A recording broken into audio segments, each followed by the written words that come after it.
প্ৰকাশ পালে নিউজ লাইভৰ কাৰ্যবাহী সম্পাদক লুইট নীলডনৰ গল্প সংকলন লুৱাটুং। পেহেলগামত সন্ত্ৰাসবাদী আক্ৰমণৰ পাছৰ চাক্ষুষ বৰ্ণনাৰ লগতে নানা অভিজ্ঞতাৰ 20টা কাহিনী সন্নিৱিষ্ট কৰা হৈছে এই গ্ৰন্থখনত। গ্ৰন্থখন মুকলি কৰে নিউজ লাইভৰ মুখ্য পৰিচালন সম্পাদক সৈয়দ জাহিৰ হুছেইনে। কাৰ্যবাহী সম্পাদক নন্দন প্ৰতিম শৰ্মা বৰদলৈ, নিউজ এডিটৰ মনজিত ৰাজ কোঁৱৰ আৰু সাংবাদিক লেখক পংকজ কুমাৰ দত্তই। বাক্যই প্ৰকাশ কৰা এই গ্ৰন্থখনৰ পৰিৱেশক MR পাব্লিকেশ্যনছ।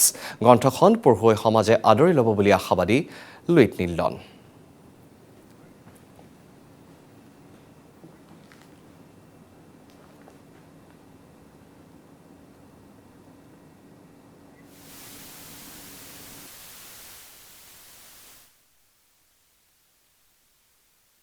আমাৰ সতীৰ্থ লুইট নীলডন, তেখেত এগৰাকী জ্যেষ্ঠ সাংবাদিক।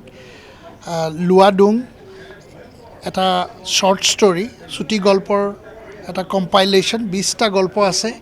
তেওঁৰ এইটো দ্বিতীয় প্ৰয়াস। তেওঁ আগতেও এখন গ্ৰন্থ তেওঁৰ উন্মোচন হৈছিলে, যথেষ্ট সঁহাৰি পাইছিলে।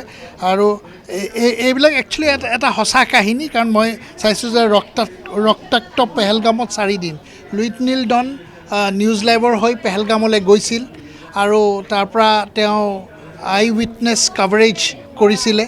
তো মই ভাবোঁ যে পাঠকে ভাল পাব। প্ৰথম কথা, কিতাপখনৰ নামটোৱে সকলোকে আকৰ্ষণ কৰিব, লুৱাডুং। আৰু মই লুইটক সুধিছিলোঁ, লুৱাডুং লুইটৰ জন্মস্থান দেৰগাঁৱৰ এখন জান, এই জানৰ নামত কৰিছে। লুইট এনে খুব অনুভূতিশীল ব্যক্তি আৰু সাংবাদিক হিচাপে সকলোৱে চিনি পায়। ইয়াৰ আগতে এখন উপন্যাস তেওঁ ৰচনা কৰিছে। আৰু যিহেতু তেওঁ অনুভূতিশীল আৰু তেওঁ কলম খুব, মানে মই কওঁ যে খুব শানিত কলম বুলি যিটো কোৱা হয়, লুইটৰ সেই কলম আছে। আগতে তেওঁ ছপা মাধ্যমৰ পৰা অহা, লিখাত তেওঁ খুব ভাল। লুৱাডুং প্ৰকৃততে এটা গল্প সংকলন। যদিও এই গল্প সংকলন ইয়াত ৰক্তাক্ত পেহেলগামৰ কথা আছে, আমি নিউজ লাইভৰ পৰা গৈছিলোঁ, 4 দিন আছিলোঁ, তাত যে চাক্ষুষ অভিজ্ঞতা হৈছিল আছে। আৰু এই গল্প সংকলনখনত এনেকুৱা কিছুমান গল্প আছে যিখিনি মই অভিজ্ঞতাৰ পৰা লিখিছোঁ। কিছুমান এনেকুৱা গল্প আছে যিখিনি গল্পৰ চৰিত্ৰসমূহ এতিয়াও জীৱিত। এই গুৱাহাটীতেই হওক বা মই নিজে দেৰগাঁৱত যেতিয়া আছিলোঁ, তেতিয়া বহু মানুহক লগ পাইছিলোঁ। তেনেকুৱা চৰিত্ৰক লৈ লিখা হৈছে। গ্ৰন্থমেলাত এইখন উপলব্ধ হ'ব। আৰু মোৰ প্ৰথমখন আছিল নিসংগতাৰ শেষত, সেইখন এখন উপন্যাস আছিল। আৰু এইখন দ্বিতীয় প্ৰয়াস, গতিকে আশা কৰোঁ পাঠকে আদৰি ল'ব। আৰু লুৱাডুং গল্পখনত মিক্স পাব, অভিজ্ঞতা আছে, ক'ৰবাত ছাটায়াৰ আছে, ক'ৰবাত মানুহৰ দুখ কষ্ট আছে, সংগ্ৰাম আছে, সকলোৰে এই কৰা হৈছে। আৰু সত্যজিৎ নাথ বাক্য প্ৰকাশন, তেখেতৰ শিৱসাগৰৰ, তেওঁলোকে কৰিছে।